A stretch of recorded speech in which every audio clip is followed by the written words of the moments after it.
لیکن مسلمان تھے، مسلمان ماشاءاللہ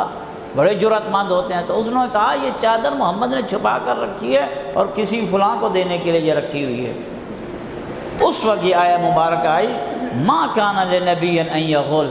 کسی نبی کے لیے، یہ عام نبی کے لیے نہیں ہے جو سید الانبیاء ہو، جس کے صدقہ میں باقی نبیوں کو نبوتیں عطا ہوئی ہوں، بھلا وہ کیسے خیانت کر سکتا ہے؟ اور فرمایا پھر یاد رکھیے، جو بھی خیانت کرے گا، یہ فارمولہ ہے، جو بھی خیانت کرے گا، وَمَن يَغْلُلْ، جو بھی خیانت کرے گا، چاہے وہ نبی ہے، نعوذ باللہ وہ نہیں کر سکتا، چاہے وہ معصوم ہے، نعوذ باللہ وہ نہیں کر سکتا، چاہے وہ مولوی ہے جو غیر معصوم ہے، اس سے ہو سکتی ہے، چاہے وہ پیش نماز ہے، اس سے ہو سکتی ہے، چاہے وہ مدرس ہے، اس سے ہو سکتی ہے، چاہے وہ تاجر ہے، دکان پہ کام کرتا ہے،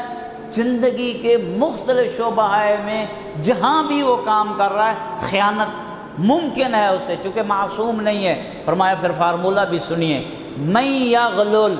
جو بھی خیانت کرے گا۔ ہم نے خیانت کو در حقیقت مال میں فقط منحصر کر دیا ہے کہ جس کے پاس کوئی پیسے رکھے جائیں اور وہ امانت داری نہ کرے اور اس میں خیانت کرے، کہا جاتا ہے یہ خائن ہے، اس نے میرے مال میں خیانت کی ہے۔ لیکن اگر اسی حاجی صاحب کے پاس میں نے کوئی راز کی بات جا کر کہی اور اسے کہا یہ میرا راز ہے، اور وہ حاجی صاحب جا کے کسی اور کو تسبیح گھماتے گھماتے وہ میری بات پہنچا دیں، یہ خیانت نہیں ہے، یہ خیانت نہیں ہے۔ اور وہی حضرت صاحب جسے اللہ نے دین پڑھنے اور دین سمجھنے کی توفیق عطا فرمائی اور وہ عالم دین بن گیا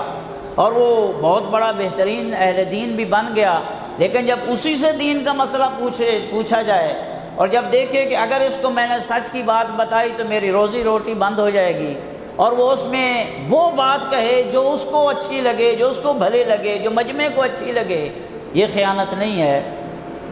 خیانت کا پہلو بہت وسیع ہے، فقط مال میں خیانت نہیں ہے، بلکہ روایات میں ملتا ہے مال کی خیانت کا مداوع ہو سکتا ہے،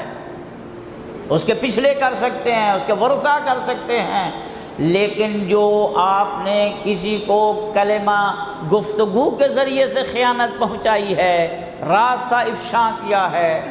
یا مثلا اس کا کوئی عیب تھا افشا کیا ہے، آپ نے کمرے میں رہ رہے ہیں، رومیٹ ہے، طالب علم ہے، ساتھی ہے، ظاہر ہے جب انسان فرادہ زندگی میں ہوتا ہے، خلوت کی زندگی میں ہوتا ہے، کئی راز ہوتے ہیں، بندہ وہ افشا کرتا پھرے، یہ خیانت نہیں ہے۔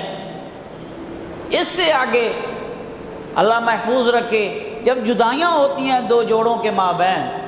پھر وہ ایک دوسرے کے راز اور ایک دوسرے کی جو سیکرٹ چیزیں ہوتی ہیں، قبلہ صاحب بتانی تو نہیں تھی لیکن بتا رہا ہوں، پھر کیوں بتا رہے ہیں جی؟ جس کے اس مسئلے کے ساتھ تعلق ہی نہیں ہے، طلاق کے ساتھ، اسے کیوں افشا کر رہے ہو؟ یہ راز ہوتے ہیں۔ لیکن جو معصوم فرماتے ہیں مال کی خیانت کا مداوع ہے، لیکن اس قسم کے جو راز ہیں، اس قسم کی جو خیانتیں ہیں، فرمایا اس کا کوئی مداوع نہیں ہے مگر یہ کہ جس نے خیانت کی ہے وہ اس سے جا کے اپنے خیانت کا مداوع کروائے۔ مثلا کسی کو غلط مسئلہ بتایا، کسی کو دین کی، قرآن کی آیت کی تفسیر غلط بتائی، تو اس نے اس پہ عمل کرنا شروع کر دیا،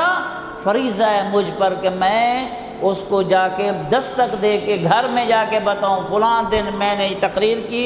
میں نے مجلس پڑھی، میں نے یہ کہا، غلط ہے یہ، مجمع کے نعروں نے مجھے گرم کر دیا اور میں نے یہ بات کہہ دی، اس کا تاریخ کے ساتھ، حقیقت کے ساتھ، دین کے ساتھ کوئی تعلق نہیں ہے، میں نے خیانت کی ہے، خدا کے لیے اب آپ سیدھے راستے پہ آ جائیے، میں نے اپنا وظیفہ ادا کر دیا۔ یہ ہے وہ در حقیقت خیانت جس کے بارے میں آگے ارشاد پروردگار ہو رہا ہے، وَمَن يَغْلُلْ يَأْتِ بِمَا غَلَّ يَوْمَ الْقِيَامَةِ، جو بھی خیانت کرے گا قیامت والے دن وہ اس خیانت کے ساتھ حاضر ہوگا۔